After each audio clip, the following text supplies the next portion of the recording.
kilomita 1180 kutoka Dar es Salaam kuja hapa Mzuzu. Hapa Mzuzu ipo katika nchi ya Malawi. Lengo la kufika hapa ni kwa sababu ya kufuatilia ni namna gani ya ushushaji wa mafuta. Kumekuwa na malalamishi yanayoendelea juu ya ushushaji wa mafuta upande wa hizi depo hususan ni Malawi, kwa maana kwamba Nokuma ya Mzuzu, Nokuma ya Ilongo. Kwa majina naitwa Rajabu Moshi Shabani, nimetoka katika taasisi ya Chatamata. Niko hapa kama mkurugenzi wa upande wa tankers.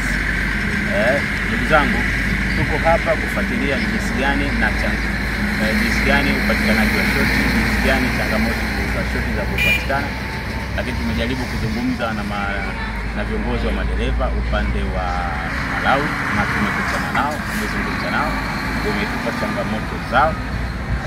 Wao kama wa Malawi hawataki gari hizi zishushe hapa katika depo ya Nokuma, na pia madereva wa Tanzania wengi wao hawaoneshi ushirikiano wakiwa wanafika hapa. Lakini changamoto inakuja pale dereva wa Tanzania anapokuwa anapata shoti.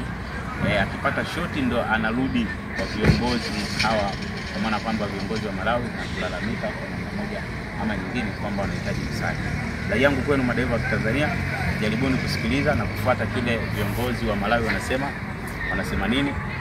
Mkifika hapa msijaribu kwenda katika kushusha, kwa maana kwamba Nokuma, nendeni sehemu ambazo watawapa transfer. Sehemu hizo ni zipi? Sehemu za petrol station. Sisi Tanzania tumeshazoea kusema Shell, basi hizo zitakuwa ni salama kwenu kuliko kushusha Nokuma, si ya Malawi, si ya Mzuzu, si ya Ilongo. Kuna haja sasa ya kusikia viongozi wenu wanasema nini juu ya hili.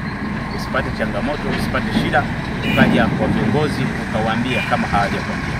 Tunajaribu kuambia na kupaza sauti kwamba unapofika Nokuma, unapofika Mzuzu, nenda kashushe mafuta petrol station, nenda kashushe mafuta sehemu ambayo tutatoka salama. Kwa maana kwamba ukija hapa Nokuma utapewa transfer, watakuandikia document, utaenda kushusha mafuta petrol station, lakini si kushusha hapa Nokuma. Pata hichi ambacho viongozi wako wanakuambia na tutaendelea kuagiza mimi niko hapa. Shukrani.